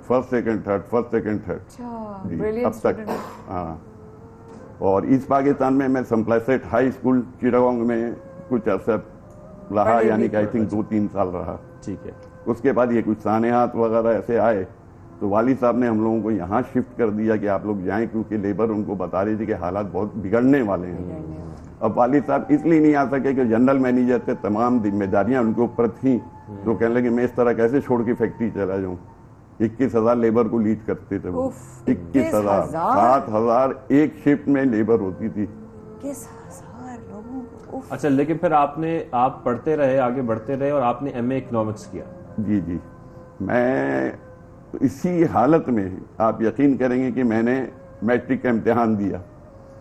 private night school नाथ सन्ना पे आइडियल नाइट स्कूल के नाम से स्कूल हुआ करता था, मैंने वहाँ से पढ़ा। पढ़ने के बाद फिर मैंने सिटी कॉलेज ज्वाइन किया। सिटी कॉलेज में मैं जब था तो उस वक्त ये हुसैन अक्कानी और ये वो सब हमारे क्लास फेलो के तौर पे थे। तो मैंने वहाँ से करने के बाद फिर मैंने कराची पॉलिटेक्निक से डिप्लोमा किया एयर कंडीशनिंग में। एयर कंडीशनिंग में डिप्लोमा किया, बिल्कुल। क्योंकि मेरे जहन में उस जमाने में यही था कि यार मैं कुछ टेक्निकल सीख लूं तो अपनी फैमिली को बहुत ज्यादा बेहतर सपोर्ट दे सकूंगा। और उस वक्त AC का बहुत ज्यादा बूम था, न्यूली जिस वक्त ये चल रहा था, भुट्टो का दौर था, और भुट्टो साहब के दौर में मिडिल ईस्ट में काफी लोग जा रहे थे, जिसको देखो दुबई चलो, जिसको देखो। तो मैंने पूछा अपने कुछ, बोला यार अशफाक अच्छा तुम AC का काम सीख लो, और ये है तो बड़ा हार्ड, लेकिन ये है कि इसमें तुम्हारे अच्छा है। तो मैंने कहा यार डजंट मैटर, हार्ड वार्ड कुछ नहीं है, इंसान के आगे कोई चीज हार्ड नहीं है। अगर इंसान सोच ले कि मुझे ये करना है तो करना है। मैंने फिर उसको बाकायदा प्रॉपर तरीके से डिप्लोमा किया। डिप्लोमा करने के बाद जब मैं फील्ड में आया तो मैं समझा कि अब तो मैं इंजीनियर बन गया हूँ, लेकिन ऐसा नहीं था। जब मैं फील्ड में आया हूँ तो डिप्लोमा और ये बिल्कुल डिफरेंट हो गया। अब जब मैं यहाँ आया हूँ, जब उन्होंने मुझे कहा, तो सबसे पहले मैं विक्टोरिया रोड में फिल्को इलेक्ट्रिकल कंपनी की वाहिद एजेंसी थी इलेक्ट्रेट कॉरपोरेशन विक्टोरिया रोड, यानी कि उस वक्त की बेस्ट कंपनी थी और इनका डायरेक्ट लिंक था USA से। राइट। तो वहां पे मैंने एज ए अप्रेंटिस स्टार्ट किया। अच्छा। With 50 rupees per month salary. 50 rupees per month salary. किस सन की बात है ये? आई थिंक नियर अबाउट 78-79 की बात। और जो लोग थे, जो रिश्तेदार थे, वो अब तक उन्होंने मुंह फेरा हुआ था अब तक कहानी में। फिर आज मुझे न जाने फिर कौन मैंने कौन देख पीछे रहा मुड़ होगा के नहीं आपको। देखा, मैंने फिर पीछे मुड़ के नहीं देखा कि कौन मुझे देख रहा है। मैं अपने पॉइंट पे चलता रहा कि मुझे एक अपनी टारगेट को अचीव करना है। ठीक हो, गोल सेट था आपका। हाँ, मैं पीछे कौन क्या कह रहा है मैं करके आगे बढ़ता रहा। ठीक। उसके बाद आप यकीन करेंगे कि मुझे एक मौका मिला पाकिस्तान नेवी में। एज अ सेलर भी मैं रह चुका हूँ पाकिस्तान नेवी में, और मैंने पूरी ट्रेनिंग हासिल की है। Thank you for your services. क्या बात है भाई, पूरी मैंने ट्रेनिंग की है। मगर फिर वहां से मैं क्यों निकला कि मेरी वालदा ने वहां पे नेवी में कहा कि ये मेरा बड़ा लड़का है, मेरे आगे पीछे कोई नहीं है, इसका बाप प्रिजनर ऑफ वॉर है और इसने जोश में आके नेवी ज्वाइन कर लिया है, और ऐसा है वैसा है। तो उस वक्त मेरे वालिद साहब के एक दोस्त होते थे SIH रिजवी कमोडोर कराची। अच्छा, वो उनको जब पता चला कि सुल्तान हैदर का बेटा है ये वो, तो उन्होंने फिर मुझे मेडिकली अनफिट वगैरह करके किसी, ताकि मेरा करियर भी खराब ना हो, तो मैं इस तरह फिर आप बैंक भी गए हैं? बैंक मैनेजर भी बने? मैं बैंक मैनेजर, स्टोरी में आपको बैंक मैनेजर की दे रहा हूँ। तो ये तो यहाँ तक की कहानी। अब उसके बाद 1980 में मैंने तकरीबन, मैं AC के काम में काफी स्किल्ड हो गया था। काफी स्किल ये भी नहीं है कि छोटा AC से लेके बड़े प्लांट तक पे मैं माहिर हो गया था, बड़े से बड़े प्लांट तक पे चला गया था मैं। तो मेरे जहन में था, मैंने कहा मैं हबीब बैंक प्लाजा में इतना बड़ा बिल्डिंग है, इसमें AC लगा हुआ है, मैं क्यों ना इसमें अपने किस्मत आजमाई करूं। तो मेरी मवालदा जो हैं उनकी कुछ रिलेशनशिप थी हबीब ग्रुप्स के लोगों से। तो मेरी वालदा ने कहा कि भाई मेरा एक बेटा है, अगर आप उसको हबीब बैंक में किसी तरह कर दें तो आपकी बड़ी मेहरबानी होगी। तो कहने लगे नहीं आजकल तो जगह नहीं है, बहुत मुश्किल है, अब तो बहुत टाइम वो हो गया। सही। तो अशफाक साहब आप मेरे अशफाक साहब जी, मैंने अशफाक साहब कहा, मैं आपका नाम गलत ले नहीं सकती, मेरे वाले साहब का नाम अशफाक था, तो मैं गलत ले ही नहीं सकती है नाम। तो बड़े अदब के साथ अशफाक साहब, ये कि चिटागोंग, बांग्लादेश, पाकिस्तान, आपकी जबान से कहीं नहीं लग रहा कि आपकी रूट्स जो हैं वो बांग्लादेश से थी। मैं बंगाली भी बड़ी अच्छी आप बोलते हैं, इसलिए पूछना चाह रही थी बिकॉज मेरे भांजे की शादी चिटागोंग की लड़की से हुई है। अच्छा। तो वो इंशाल्लाह जरूर कभी पाकिस्तान आएगी तो मिलवाऊंगी। लेकिन जिस तरह का सफर आपका रहा, बहुत चैप्टर्स सुनने में आ रहे हैं और शायद यही चैप्टर्स ने आपको मजबूत से मजबूत बना दिया। अशफाक साहब, इजाजत के साथ ही सवाल करना चाहूंगी कि कौन सा लम्हा था जहां आपको जो काम आप कर रहे थे वो, और गाड़ी में दाल चावल, ये मौका कब आया? ये मौका ऐसे आया मैडम, मैं आपको यही बताना चाह रहा था कि बैंक हिस्ट्री से ये अब मैं आपको बताता हूँ जी। तो 80 में मैंने बैंक ज्वाइन किया एज अ AC टेक्नीशियन। ठीक हो गया। वहां पे मैं जब गया हूँ तो 1.5-2 साल तक जो है मैंने देखा यार ये बड़े बड़े लोग टाई कोट पहन के बैठे हुए, मैं आई वॉज ओनली इंटरमीडिएट। ठीक हो गया, ग्रेजुएट, क्योंकि वक्त की किल्लत है, इसलिए मैं चाहूंगी कि आप जल्दी से दाल चावल लोग ना वो तस्वीर देख रहे हैं आपकी तस्वीर नजर आ रही है, हम चाह रहे हैं कि थोड़ा सा उसको शॉर्ट करके हम वो समझ सकें कि ये दाल चावल का मामला कैसे हुआ आपका। और तो ये ऐसा है कि मैं आपको ये बता रहा हूँ, ड्यूरिंग जो हबीब बैंक की जो मेरी जॉब थी, मैं उसमें 38 साल मैंने सर्विस दी, 38 ईयर्स, और उस दरमियान में मैं अपना वर्कशॉप भी चलाता रहा और उसी में मैंने अपने बच्चों को पाला। तो मेरे तमाम बच्चे अल्हम्दुलिल्लाह मास्टर और PhD लेवल पे हैं। माशाल्लाह माशाल्लाह। मेरी एक बेटी है वो इंग्लैंड में है, वो डबल मास्टर है, वो भी देख रही होगी आपको इस वक्त। उसने ही तो मुझे बताया कि पापा आप तो जिस दिन ये वीडियो ये हुआ है तो मुझे कह रहे तब यार तू हिट हो गया। तो मैंने कहा मेरी कौन सी फिल्म रिलीज हो गई जब मैं हिट हो गया?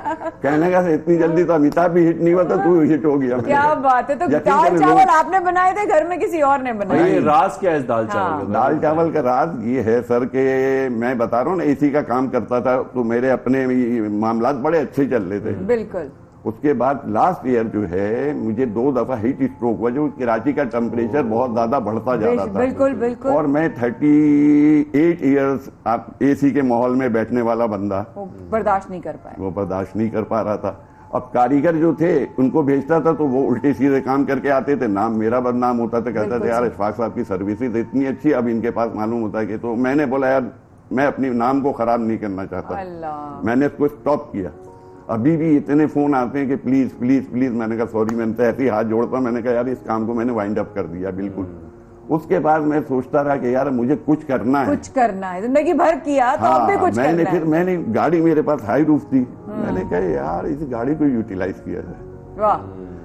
तो मैंने उस गाड़ी को यूटिलाइज किया, अपनी जो बैक सीट थी उसको फ्लैट किया, फ्लैट करके उस पर चादर डाला, 1 किलो चावल और 1.5 पाव दाल मैंने वाइफ से कहा पका के दो मुझे। वाइफ कह रही क्या हो गया? मैंने कहा गरीब को बांटने जा रहा हूँ मैं। तो उन्होंने मुझे खैर बना दिया।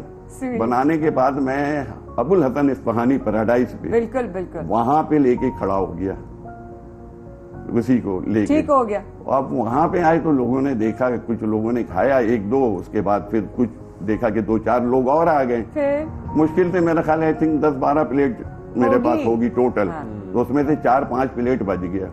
वाइफ कहने की क्या फायदा हुआ, क्यों इज्जत खराब कर रहे हैं आप बच्चों की, ये वो। मैंने कहा देखो मैं इज्जत नहीं, खैरात नहीं मांग रहा हूँ किसी से, मैं अपने वे को सही कर रहा हूँ। बिल्कुल। ये सिलसिला होता रहा। होने के बाद फिर میں آ کے کھڑا ہو گیا یہاں پہ AGPR AG سندھ آفس میں. ٹھیک ہو گیا. وہاں کے DG صاحب نے مجھے بڑا سپورٹ دیا کیونکہ مجھے لوگ تنگ کر رہے تھے کہ آپ یہاں نہیں کھڑے ہوں وہاں نہیں کھڑے ہوں. تو DG صاحب, وہ DG صاحب ایسے تھے کہ وہ حبیب بینک میں سے سیلری لے کے جاتے تھے. انہوں نے مجھے پہچان لیا. اللہ تعالیٰ کہاں سے سائیکل کمپلیٹ وہ مجھے پہچان گئے. تو کہنے لگے اشفاق صاحب, میں نے کہا بس سر, کہنے لگے نہیں یار آئی اپریشیٹ یو, میں آپ کو اپریشیٹ کرتا ہوں. آپ یقین کریں کہ آپ جیسے آدمی مجھے نہیں نظر آتے, بہت کم نظر آتے. میں نے کہا سر ایسا ہے, کہنے میری طرف سے اگر آپ کو آج کے بعد کسی نے تنگ کیا تو آپ مجھے ڈائریکٹ آ کے بتائیے گا. انہوں نے اپنے پورا آفس میں کہہ دیا آپ کوئی تنگ نہیں. اب ڈیلی بیسس پہ بھابھی ہی کھانا بناتی ہیں اور پھر آپ لے کر جاتے ہیں, ایسے کرتے ہیں؟ ہاں شروع میں تو ایسے ہی تھا, لیکن اب میں خود گانا گانے لگا ہوں. ارے واہ واہ, یہ چاول جو بنتا ہے. سر میں آپ کا نمبر بتانا چاہوں گی سب کو کہ جو آپ کی طرف پہنچنا چاہیں اور آپ سے رابطہ کرنا چاہیں اجازت کے ساتھ. 0300-926-0821 یہ نمبر آن اسکرین بھی آ رہا ہے. دوسرا نمبر ہے اشفاق سر کا 0310-238-5566 نمبر ہے اشفاق صاحب کا. اشفاق صاحب میں اس وقت چاہوں گی کہ جو کچھ لمحے ہیں میں کہوں گی کہ آپ اگر بنگالی میں کچھ بات کریں اس وقت تو مجھے میرے گھر میں میرے بھانجے کو اور اس کی بیگم کو بہت اچھا لگے گا, اور ہم سب کو جو اس وقت پاکستان میں جو بنگلہ دیشی فیملیز ہیں تمام, ان کے روٹس ہیں, ان کو بہت اچھا لگے گا سن کر. آپ ذرا ہم کو انوائٹ کر دیں اپنی فیلنگز, آپ کو کیسا لگا اپنی کہانی یاد کر کر, اور اس وقت جو آپ کو دیکھ رہے ہیں ان کو آپ کیا کہنا چاہیں گے ان بنگالی؟ میں ان کو یہی کہنا چاہتا ہوں کہ جو لوگ یہ کہتے ہیں کہ یار مہنگائی ہے اور یہ ہے اور وہ ہے, اچھا ان بنگالی তো আমি এই কথা বলছি, মানুষ যা চাহে করতে পারে. আল্লাহ তাআলা অনেক কষ্ট দিছে যে তুমি যা চাও করতে পারো. ঠিক আছে না? বিলকুল. তো میں سامنے والا مجھ سے کچھ سوال کرے تو میں بالکل. آپ کو اچھا لگا ہم سے مل کر اپنی کہانی دہرا کر؟ آپ کو کوئی بہت زور سے یاد کر رہا ہے, آپ چاہیں تو اس کو کینسل کر دیں, تو کہہ دیں میں لائیو شو میں ہوں اور میں آپ سے بات کرتا ہوں. میں ذرا لائیو شو پہ ہوں بیٹا, تھوڑی دیر بعد. بالکل بالکل ٹھیک ہے. اب آپ بس ہمیں اپنی فیلنگز بتائیے ہمارے شو میں آ کے آپ کو کیسا لگا؟ مجھے یقین کریں بہت اچھا لگا. اس سے پہلے نیار عباس صاحب جو تھے انہوں نے میں فون بھی کیا تھا تو میں نے ان کو ریفیوز کیا تھا. میں نے کہا تھا کہ سوری سر آپ کا جو ٹائم ہے کوئی منع کرتا نہیں, بڑا پیارا تو سنیں نا. تو نہیں اصل میں اتنا ٹائٹ اپ ہو گیا, یقین کریں ابھی بھی میں رات کو 2-3 گھنٹے سو رہا ہوں. اللہ آپ کو صحت دے. اور یہ گرمی جو ہے نا اس نے مجھے اور تنگ کیا ہوا ہے, اور اب میں چھٹی بھی نہیں کر سکتا اس لیے کہ یقین کریں یہ پوزیشن ہے کہ میرے آنے سے پہلے لوگ میرا انتظار کر رہے ہوتے ہیں. اب کیونکہ لوگوں کو عادت پڑ گئی ہوگی کہ اس دال چاول کی, اب وہ انتظار کرتے ہیں. اور نو ڈاؤٹ ہمارا دال چاول آؤٹ کلاس. بس ٹھیک ہے سر, آپ سے ملاقات کر کے بڑا اچھا لگا اور آپ کی شخصیت اتنی اچھی ہے, آپ سے ماشاءاللہ باتیں کر کے بڑا مزہ آیا. اردو اتنی اچھی ماشاءاللہ آپ بولتے ہیں, میں تو حیران تھی آج تک کہ میرے نیفیو کی وائف وہ اردو بہت اچھی بولتی, میں تو آپ کی اردو سن کے حیران ہو گئی ہوں. کیا آپ نے قاف اور خے صاف ماشاءاللہ آپ بولتے ہیں, اور آپ کے لیے بہت ساری دعائیں ہیں. تو اشفاق احمد صاحب کی ہم نے کہانی سنی, اور دلچسپ کہانی سنی, ایم اے اکنامکس سے لے کے ایئر کنڈیشننگ سے لے کے بینک مینیجر سے لے کے دال چاول تک کی, کہ کیسے دال چاول تک وہ پہنچے, اور یہ دال چاول کے نام سن کے بھوک لگ گئی ہے. ہم ان کے بڑے شکر گزار ہیں, انہوں نے ہمیں شو میں جوائن کیا.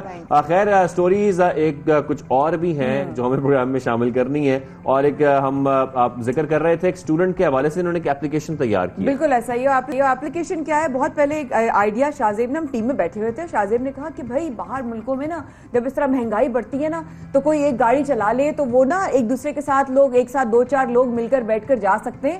لوگوں کی جو ہے نا وہ مہنگا بھی نہیں پڑتا اور دوسرے کو افورڈ بھی کر لیتے ہیں. یہ تو شاید آپ کو یاد بھی نہیں ہوگا نا, you said that very long اگو. بالکل, ان کو میری باتیں یاد رہتی, میں خود بھول جاتا ہوں. میں کیسے بھول جاؤں تمہاری باتیں, لیکن وہ واقعی میں اب پاکستان میں ایسا ہو چکا ہے. تو ایپ ڈیولپر جن کا ہم ذکر کر رہے ہیں مغیرہ عرفان, انہوں نے کارپول کے نام سے ایک ایپ بنائی ہے جس کے ذریعے آپ اپنا روٹ لوگوں کے ساتھ شیئر کر سکتے ہیں, پھر لوگ آپ کو جوائن کر سکتے ہیں, اور اس طریقے سے آپ ان سے بطور سواری پیسے بھی وصول کر سکتے ہیں, اپنی کمائی بھی کر سکتے ہیں.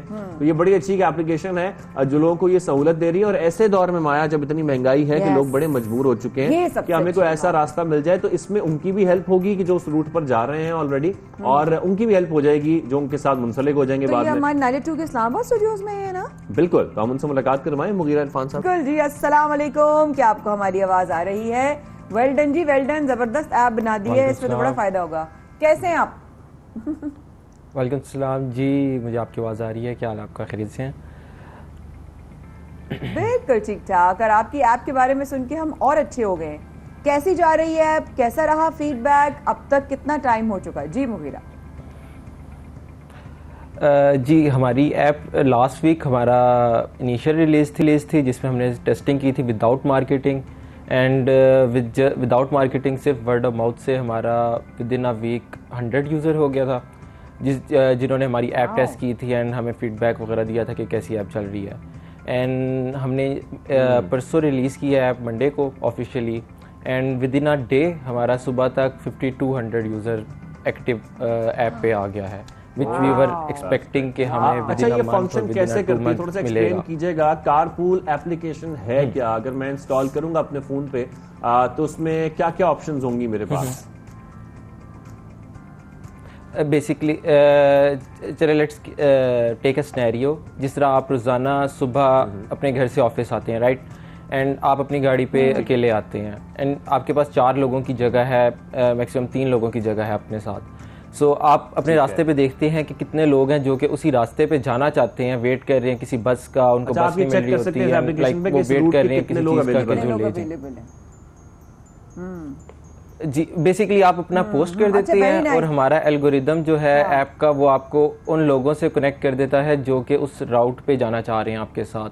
तो इन अ वे कि आपको भी ज़्यादा हेडेक नहीं होता कि आप अपने ऑफिस के रास्ते से रीडायरेक्ट हों, आपका सेम ऑफिस का रास्ता होगा एंड आपको बस रास्ते पे जाते हुए अपने रास्ते पे ही लोगों को पिक करना है, ड्रॉप करना है. और हमारा इस पे लाइक मेन एम ये है कि जो आपकी गाड़ी है it should be an asset. आप गाड़ी के थ्रू अगर आपकी गाड़ी रोड पे है तो it should make you money instead के वो आप उस पे पैसे स्पेंड करें ऑन फ्यूल मेंटेनेंस. अच्छा जो आपकी गाड़ी आपका एसेट होना चाहिए ना कि आपका जो है वो एक्सपेंसिव. अच्छा वेरी नाइस. बट मुगीरा एक सवाल मेरे ज़हन में आया था कि जितने भी उस रूट पर होते हैं और तो वो उसी वक्त जब फर्ज करें सर शाहजेब ऑफिस जा रहे हैं और वो चूज करते हैं कि भाई मुझे यहाँ से फर्ज करें मुझे DHA से KDA आना है कराची के 2 इलाके, तो वहाँ पे जितने भी रूट पे लोग होंगे उसके साथ ही इनको वहीं के वहीं उसके पैसे भी बता देगा. जी बेसिकली हमारा एल्गोरिदम मेन डिज़ाइन इस तरह है कि लाइक जब ये आइडिया आया था मी बीइंग अ स्टूडेंट मैंने इसको अपने माइंड में रखा कि लेट से अगर मैं स्टॉप पे खड़ा होता हूँ तो इशू ये होता था कि वहाँ पर इतनी प्राइवेट गाड़ियाँ थी जिनको मैं रोज़ाना देखता था जो मेरी यूनिवर्सिटी के रास्ते में जाती थी एंड यूनिवर्सिटी तक जाती थी, but I can not connect to them. मैं उनको रोक के कह भी नहीं सकता था कि मुझे लाइक इस तरह ले जाओ, आई कैन पे यू. तो और जो लोकल सर्विसेज थी वहाँ पर लाइक बिल्कुल रश होता था, आपको तकरीबन पौना घंटा वेट करना पड़ता था जस्ट टू गेट अ बस. तो इससे ये होगा कि लेट से जो आपके राउट पे है हमारा एल्गोरिदम इस तरह कैलकुलेट करेगा कि जो आपके साथ यूज़र बैठ रहा है या जो राइडर आपके साथ ट्रैवल कर रहा है उस एक पर्सन के लिए it will be less than जो लोकल वो पे कर रहा है. लाइक जो लोकल पे कर रहा है it will be equal to that, लेकिन जो ड्राइवर है उसके लिए इन कलेक्टिव इतना होगा कि it can make you petrol free और ऊपर से आपको और भी प्रॉफिट होगा. जस्ट अच्छा मुगीरा इसमें 2 पॉइंट्स मैं आपसे जानना चाहता हूं. एक तो सिक्योरिटी का मामला है कि आप अपने रूट पर जा रहे हैं, उसमें आप जिसको गाड़ी में बिठा रहे हैं, खासतौर पर हम कराची में ये चीज़ बहुत सोचते हैं, तो आप कितने सिक्योर हैं? क्या इस एप्लीकेशन में कोई ऐसा भी आपने जो है वो सिस्टम बनाया है कि लोगों की जो आइडेंटिटी है वो आप मेक श्योर कर सकें? और सेकेंडली मुझे बताइएगा क्या ये सिर्फ गाड़ी वाले हजरात ही कर सकते हैं? अगर कोई बाइक पर सफर कर रहा है, कोई अपना रिक्शा लेकर जा रहा है जिसमें 2 लोगों की जगह है, वो भी इसको इस्तेमाल करके इससे फायदा उठा सकता है? जी बेसिकली सबसे पहले मैं आंसर कर दूँ सिक्योरिटी. हमारा लाइक सिक्योरिटी पे हमने बड़ा स्ट्रिक्ट रखा है कि जो यूज़र है वो भी अपना CNIC प्रोवाइड करता है एंड रजिस्टर होने के लिए just to use the app. और जो ड्राइवर है उसकी सबसे पहले हमारा अकाउंट पे वो रजिस्टर होता है, अपना CNIC प्रोवाइड करता है, दैन वो अपना सारी डिटेल्स प्रोवाइड करता है, vehicle registration, CNIC and licence की पिक्चर. उसके बाद वो अकाउंट हमारा मैनुअली वेरीफाई होता है. जो वो अकाउंट मैनुअली वेरीफाई होता है, रीचेक होता है, उसके बाद यूज़र ऐप को यूज़ कर सकता है. And right now we are implementing online के जो CNIC नंबर है वो डायरेक्टली उसी टाइम हमारे ऑनलाइन जो पोर्टल है उसके थ्रू चेक होके इन रिस्पॉन्स आपको आ जाएगा कि आपका वेरीफाई है कि नहीं, वो जो पर्सन है वो लेजिट है. क्योंकि हमारा लाइक मेन कंसर्न यही है कि 4-5 लोग 3-4 लोग एक साथ ट्रैवल कर रहे हैं, तो व्हाट इफ समथिंग हैपेंस. उस पे हमने फिर एक और चीज़ रखी हुई है, we have a panic alert button in app. तो अगर राइड शुरू होती है वो पैनिक अलर्ट बटन है. आप जल्दी से जानना चाहूंगी, खवातीन है जी, बेसिकली हमारे पास सबसे पहली जो हमारी बीटा टेस्टिंग में भी थी, वो सबसे पहले एक आंटी थी जो एज अ ड्राइवर रजिस्टर हुई थी। और हमारे पास ख़वातीन की तादाद काफ़ी ज़्यादा है जो कि एज अ ड्राइवर हैं, क्योंकि हमारे पास एक ऑप्शन है ओनली फीमेल, क्योंकि ज़्यादातर फीमेल्स प्रेफर करती हैं कि वो फीमेल को लेके जा सकें। तो उस पर ओनली फीमेल है, उससे सिर्फ उनके साथ जो फीमेल राइडर्स हैं वही कनेक्ट होंगी, इंस्टेड कि उनके साथ कोई मेल भी कनेक्ट हो। Thank you so much Mughira, आपने हमें ज्वाइन किया। कारपूल के लिए बहुत सारी दुआएं भी and all the very best कि आप बहुत अच्छा काम कर रहे हैं और इसमें बहुत लोगों को फ़ायदा होगा, दुआएं भी अलग मिलेंगी और लोगों के रोज़गार में भी इजाफा होगा। Thank you so much. Mughira हमारे साथ मौजूद थे इस्लामाबाद स्टूडियो से, और यहाँ पर थोड़ा सा वक्फा लेते हैं और बहुत अहम सेगमेंट है इस ब्रेक के बाद, हमारे साथ रहिएगा।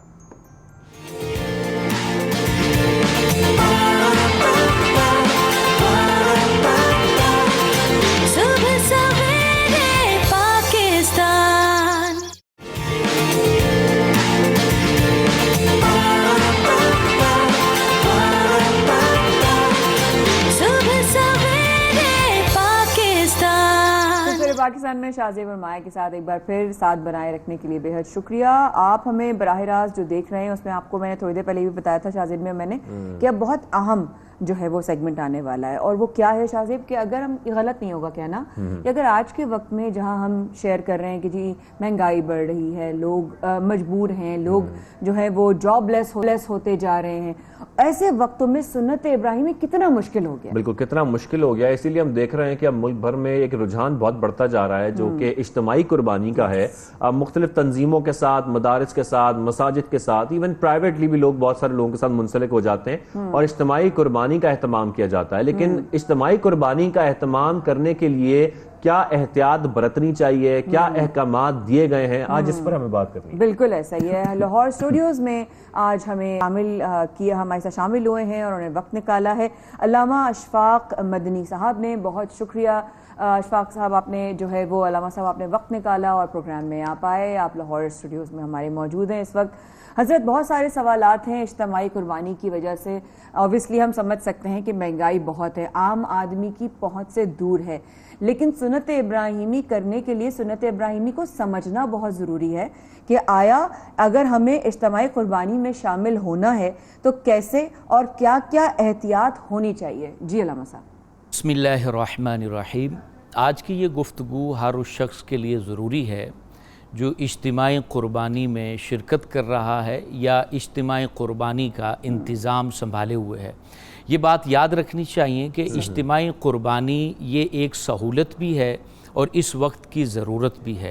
ये अल्लाह रब्बुल आलमीन की तरफ से हम पर ये एहसान है, हुज़ूर जान रहमत सल्लल्लाहु अलैहि वसल्लम की उम्मत पर ये बहुत बड़ा एहसान है कि बड़े जानवर में 7 अफराद का हिस्सा रखा गया है, जो इस दौर में हमारे लिए बहुत बड़ी सहूलत है। महंगाई का दौर है, पूरा जानवर ख़रीदना बहुत मुश्किल होता है, तो बंदा कोशिश करता है कि किसी जानवर में एक हिस्सा डाल ले। लेकिन बहुत सारी बातें हैं जिनका लिहाज रखना बहुत ज़रूरी है।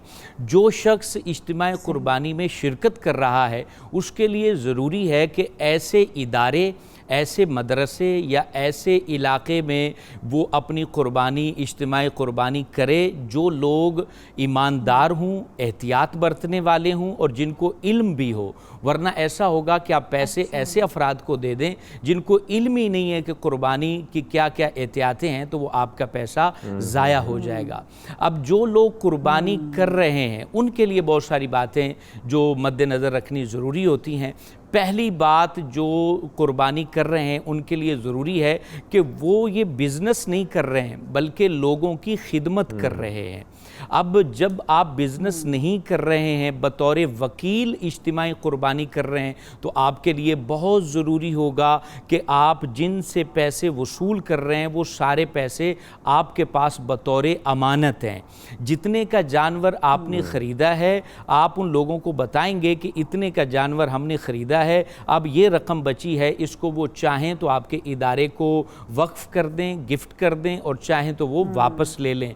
यानी सबसे पहले ये बात जानना ज़रूरी है कि जितने लोग इज्तिमाई कुर्बानी करते हैं ये सेल मैन नहीं है या जानवर को सेल आउट नहीं कर रहे हैं, ये लोगों से पैसे कलेक्ट कर रहे हैं और फिर उनकी अमानत ये आगे जानवर ख़रीदते हैं और फिर उसको ये ज़िबा करते हैं। अब दूसरी बात, जो कुर्बानी करने वाले, इज्तिमाई कुर्बानी का का इंतज़ाम करने वालों के लिए ज़रूरी है वो ये है कि इन्होंने जितने अफराद से पैसे लिए हैं उनके नाम का जानवर मुतय्यन करें। ये बहुत कम होता है या इसमें कोताही बरती जाती है। मिसाल के तौर पर इन्होंने 70 अफराद के पैसे कलेक्ट किए हैं, अब इन्होंने जो है वो 10 जानवर ख़रीद लिए, तो अब हर जानवर को इन्हें मुतय्यन करना होगा कि ये जानवर फ़लाँ फ़लाँ शख्स का हमने लिया है और ये जानवर फ़लाँ फ़लाँ शख्स का है। ऐसा नहीं है कि 70 अफराद के लिए आपने जानवर लाए और उनको ज़िबा कर दिया, पता ही नहीं है कि कौन सा जानवर आपने किसकी तरफ से ज़िबा किया है, इसका लिहाज रखा जाएगा। दूसरी बात इसमें ये मद्देनज़र रखना ज़रूरी है कि जब जानवरों को ज़िबा किया जाएगा तो ये उनकी तरफ से ज़िबा किया जाएगा और फिर जब उनका गोश्त बनाया जाएगा तो उसको भी प्रॉपर तरीके से वज़न करके बराबर बराबर वज़न करके हर एक शख्स की अमानत उसके सुपुर्द की जाएगी। यानी अंदाजे से काम नहीं चलेगा कि आपने जो है वो जानवर का गोश्त बना लिया, ढेरी लगा ली, जिसको जितना चाहा हाँ उसको डाल के दे दिया, ऐसा नहीं होगा। अगली बात जो बहुत ज़रूरी है, जितने अफराद एक जानवर में हिस्सा लेंगे, यानी 7 अफराद एक जानवर में हिस्सा लेते हैं, तो उनके लिए ज़रूरी है कि सभी के सभी अल्लाह रब्बुल आलमीन की इबादत के लिए वो जानवर ज़िबा कर रहे हों। उनमें कोई भी शख्स ऐसा ना हो कि जिसने गोश्त की वसूली के लिए इरादा किया हो कि बस मैं हिस्सा डाल लेता हूँ मुझे गोश्त मिल जाएगा। तो ऐसे शख्स का हिस्सा जब डलेगा तो बकिया 6 अफराद की कुर्बानी भी ज़ाया हो जाएगी। अब कुर्बानी जितने इदारे कर रहे हैं उनको ये भी मद्देनज़र रखना है कि उस कुर्बानी के जानवर की जो खाल है उन अफराद की इजाज़त से ये उसको इस्तेमाल करेंगे। अगर वो इजाज़त देंगे तो ये उस खाल को इस्तेमाल कर सकते हैं, अगर वो इजाज़त नहीं देंगे तो ये उसको इस्तेमाल नहीं कर सकते। अब यहाँ एक बड़ा बारीक मसला ये भी आ जाता है कि 7 अफराद में से 5 अफराद तो इनको खाल देना चाहते हैं और 2 अफराद उनको खाल उस इदारे को नहीं देना चाहते, तो भी उन 2 अफराद के उस इरादे का एहतराम किया जाएगा, उस खाल की कीमत लगाई जाएगी और 5 अफराद की जो कीमत होगी वो रख लेंगे, बाकी 2 अफराद की कीमत उनको देंगे, वो चाहें जहां मर्जी उसको सदका कर दें। अच्छा अलामा साहब, आपने बड़े बेहतरीन अंदाज में तमाम रहनुमाई फरमाई है, लेकिन इसके साथ साथ ये भी बताइएगा, हम अक्सर आजकल इसकी बहुत ज़्यादा एग्जांपल्स भी देखते हैं कि दूसरे मुल्क रकम भेजकर कुर्बानी कराई जाती है, इस हवाले से क्या अहकामात हैं? जी बिल्कुल, किसी भी मुल्क से आप दूसरे मुल्क में रकम जब भेजते हैं तो इस बात का लिहाज रखना होता है कि आपने सबसे पहले तो वहाँ एक शख्स को वकील मुकर्रर करना है जिसको आप पेमेंट करेंगे कि मियाँ मेरी तरफ से आप कुर्बानी कर दें या करवा दें। और दूसरी बात बहुत ज़रूरी होती है कि जहाँ कुर्बानी हो रही है और जिस शख्स ने उस कुर्बानी के पैसे भेजे हैं, दोनों तरफ ईद कुर्बान का दिन होना ज़रूरी है। अब ये जैसे हमारे यहाँ 10 तारीख़ है, ईद का पहला दिन है और पैसे भेजने वाले ने अमेरिका से या किसी और मुल्क से पैसे भेजे हैं और वहाँ कुर्बानी का दिन अभी शुरू नहीं हुआ, चांद नज़र नहीं आया, तो ऐसी सूरत में अगर हमने यहाँ जानवर उसकी तरफ से काट दिया, ज़िबा कर दिया, तो उसकी कुर्बानी नहीं होगी। जिस शख्स ने पैसे दिए हैं वहाँ भी ईद का दिन होना ज़रूरी है और जहाँ जानवर ज़िबा किया जा रहा है वहाँ भी ईद का दिन होना ज़रूरी है, फिर कुर्बानी इन लोगों की होगी। सुभान अल्लाह, वाह वाह, बड़ा अलामा साहब आप इतना ज़्यादा क्लैरिटी के साथ समझा रहे हैं कि मैं समझती हूँ कि हर आम इंसान इस वक्त जो इस महंगाई में हिस्सा नहीं अपना नहीं कुर्बानी कर पा रहा है, वो हिस्सा डालने के लिए कम से कम इस तरह की जो आपने इस वक्त सारी रहनुमाई फरमाई है उसे बड़ा क्लियर हो जाएगा। तो कुर्बानी के जानवर में कितने हिस्से हो सकते हैं अलामा साहब, ज़रा इस पर भी थोड़ा सा रहनुमाई फरमाइएगा। जी, कुर्बानी का जो बड़ा जानवर है उसमें 7 हिस्से हो सकते हैं। अब यहाँ एक बात मद्देनज़र रखना ज़रूरी है, बाज़ लोग छोटा जानवर, मकसद बकरा है, बकरी है, दुम्बा है, भेड़ है, उसके अंदर बाज़ दफ़ा ये इरादा कर लेते हैं کہ یہ ہمارے پورے گھر کی طرف سے ہم قربانی کر رہے ہیں. یاد رکھیں چھوٹا جانور صرف ایک شخص کی طرف سے قربان ہو سکتا ہے, اور جو بڑا جانور ہے اس میں زیادہ سے زیادہ 7 حصے ہو سکتے ہیں. اگر اس میں 8 حصے, مقصد گائے, بھینس, اونٹ, اس میں اگر 8 حصے رکھے گئے تو باقی 7 کی قربانی بھی نہیں ہوگی. اب یہاں ایک اور مسئلہ بھی ہے کہ بڑے جانور میں کیا 4 افراد, 5 افراد یا 6 افراد قربانی کر سکتے ہیں؟